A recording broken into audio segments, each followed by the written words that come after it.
Assalamualaikum warahmatullahi wabarakatuh. Waalaikumsalam warahmatullahi wabarakatuh. Pening aku. Assalamualaikum warahmatullahi wabarakatuh. Waalaikumsalam. Kembali lagi di channel Petzone.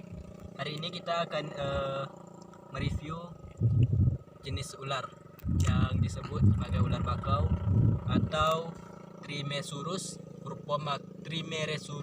purpomaculatus, atau disebut juga ular lubang bakau karena ular ini ketika siang hari sering bersembunyi di lubang-lubang bakau untuk menghindari matahari, karena ular ini adalah tipe ular nokturnal yang aktif di malam hari. Ular ini adalah tipe ular pemakan burung atau kadal pohon ataupun katak pohon. Ular ini sangat jarang ditemukan di tanah karena dia lebih sering menghabiskan waktu di pohon.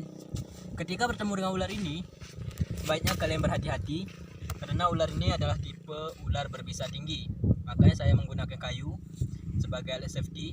Untuk alat safety, kita tidak harus menggunakan hook atau tongkat khusus. Sebenarnya jika kita sudah paham mengerti cara penggunaannya, dengan kayu pun kita bisa menggunakan menjadikannya sebagai alat safety yang bagus. Seperti ini, hanya saya ambil di tepi-tepi jalan tadi, hanya untuk menjauhkan kepalanya dari bagian tubuh saya sehingga saya aman. Tipe taring ular ini adalah taring Xenoglypha atau taring lipat. Panjang taringnya lumayan untuk menembus kulit manusia. Nanti kita review taringnya.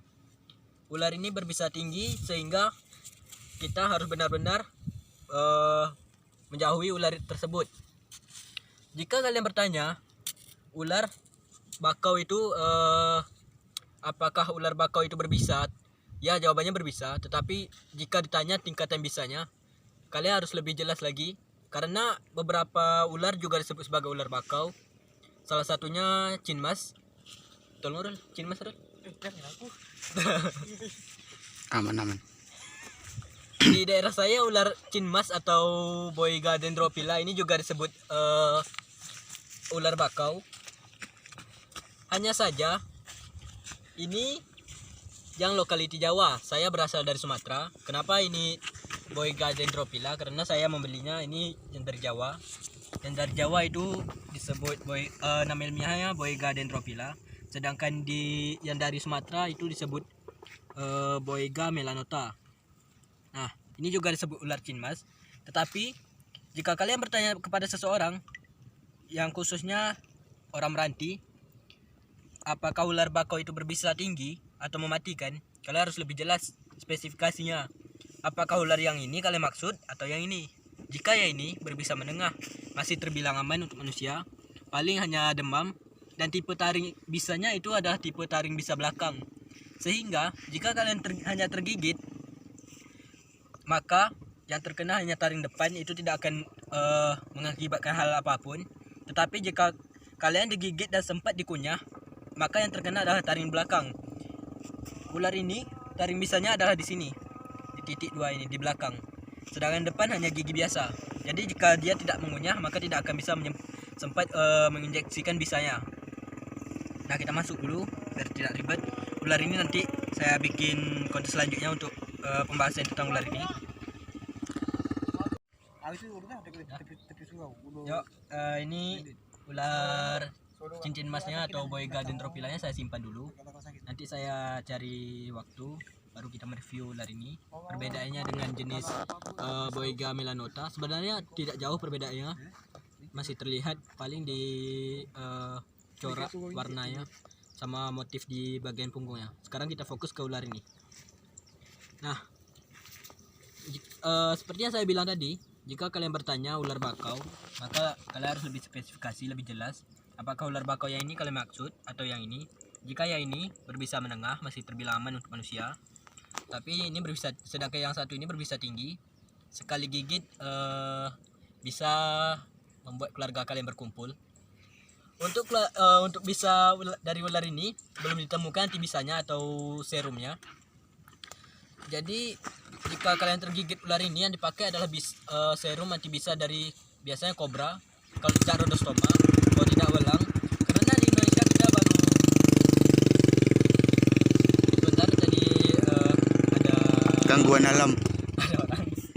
mendalam. Untuk Indonesia kita baru punya 3 jenis anti serum atau anti bisa, yaitu Najas putatri atau kobra Jawa, kobra yang bisa menyembur itu. Setelah itu Rhodostoma dan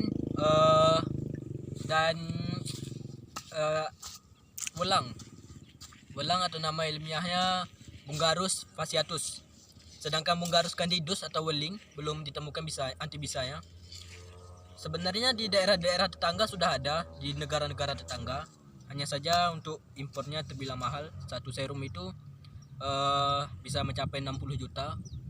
Dan jangka waktunya yang terbilang cepat untuk kadaluarsa, sehingga Indonesia belum punya anti serum tersebut. Yuk, sekarang kita review taring dari ular ini.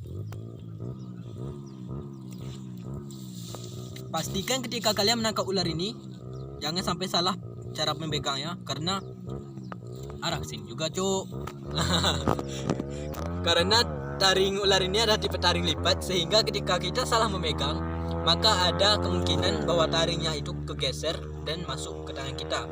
Jika kita menangkap jenis ular seperti piton atau kolobrit, kita memegangnya seperti ini. Tapi kalau untuk viper kita tidak bisa, karena jika kita pegang seperti ini, ada kemungkinan taringnya akan mengenai tangan kita di samping. Untuk ular tipe ini kita menggunakan pegangan 3 jari. Yuk, kita coba yuk. Diam dulu.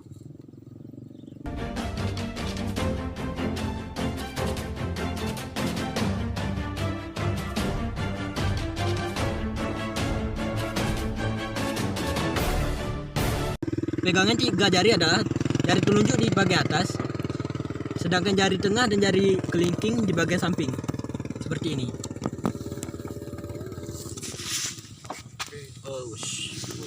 Kaki aku kram pula jam ini.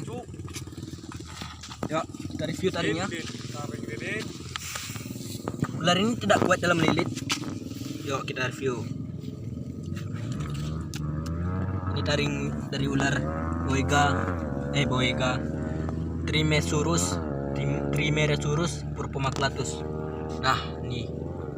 Bayangkan jika taring ini masuk ke tubuh kalian. Nah, lihat taringnya. Nih, ambil dari samping nampak. Nah, ini ada taring bisanya.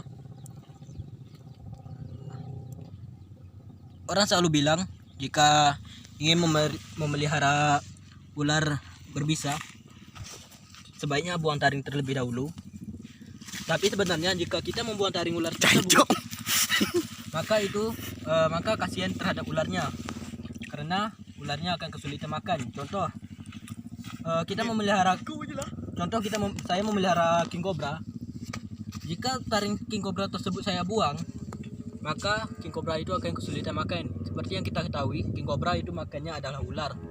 Jika dia menghadapi jenis ular piton, maka bisa dari ular king cobra tersebut sangat membantunya dan membunuh ular piton tersebut. Karena jika tanpa bisa itu, kemungkinan terbesar adalah king cobra yang mati, karena lilitan piton itu sangat kuat.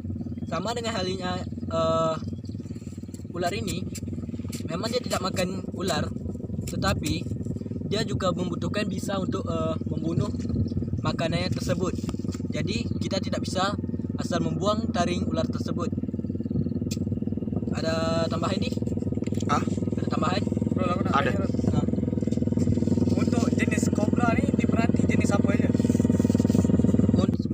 Sebenarnya hampir sama jenisnya, tapi terkadang nama-nama ilmiahnya berbeda, seperti ini tadi, Boiga dendrophila. Jika yang Sumatera itu Boiga melanota. Sedangkan untuk kobra di Jawa itu namanya adalah Najas putatri atau kobra Jawa. Sedangkan untuk di Sumatera itu namanya adalah Najas sumaterana. Dan warnanya pun bisa berbeda. Beda daerah bisa berbeda warna. Contohnya Naja Jawa itu lebih hitam, sedangkan Naja Sumatera itu lebih merah. Begitu juga dengan king cobranya. Sedangkan Bali itu sedikit lebih kuning warnanya. Jadi berbeda lokality, berbeda juga warnanya. Jadi jika kita mau mengenali ular, jangan kenali dari warna, tapi kenali dari bentuk fisik. Jika kita mengenali dari warna, ada kemungkinan di beberapa kejadian kita menemukan ular itu berbeda dengan warna yang lainnya. Ada kemungkinan juga ular ini warnanya lebih putih. Oh, jauh sedikit, terlalu dekat, risiko. Kameramen yang dekat nih, Cok. Tahu kameramen bisa ganti, As. pembawa acara jangan. Ya, kalau untuk ular pit viper di Meranti ada kemungkinan warnanya lebih Dari belakang atau lebih putih. Saya pernah bertemu yang warnanya lebih putih cerah tapi bukan logistik. Jadi untuk warna dari ular itu tidak bisa dijadikan patokan. Kita harus mengenali dari bentuk fisik, baik itu sisik mata ataupun sisik di tubuhnya seperti di welang atau weling. Itu mereka punya ciri fisik sendiri, yaitu punya sisik tunggal, sedangkan di ular ini tidak ada. Tetapi untuk ciri fisik dari ular ini adalah kepalanya segitiga. Hanya saja tidak semua ular berkepala segitiga itu berbisa. Contohnya mock viper itu kepalanya segitiga atau viper palsu tapi tidak berbisa. Mungkin hanya itu video saya hari ini, pembahasan saya hari ini. Jika kalian ingin request membahas suatu jenis hewan atau ular, boleh hewan apa saja. Kalau bisa jenis reptil, silakan di komen aja. Untuk selanjutnya saya bakal coba review perbedaan ular Boiga dendrophylla dan Boiga melanota, karena kemarin ada yang ngechat saya perbedaan dari ular tersebut padahal terlihat mirip, hanya berbeda lokality. Sebenarnya ada perbedaannya tapi tidak terlalu jelas. Jadi nanti untuk next video bakal saya bahas. Yo, hanya itu saja video saya hari ini. Saya tutup. Assalamualaikum warahmatullahi wabarakatuh.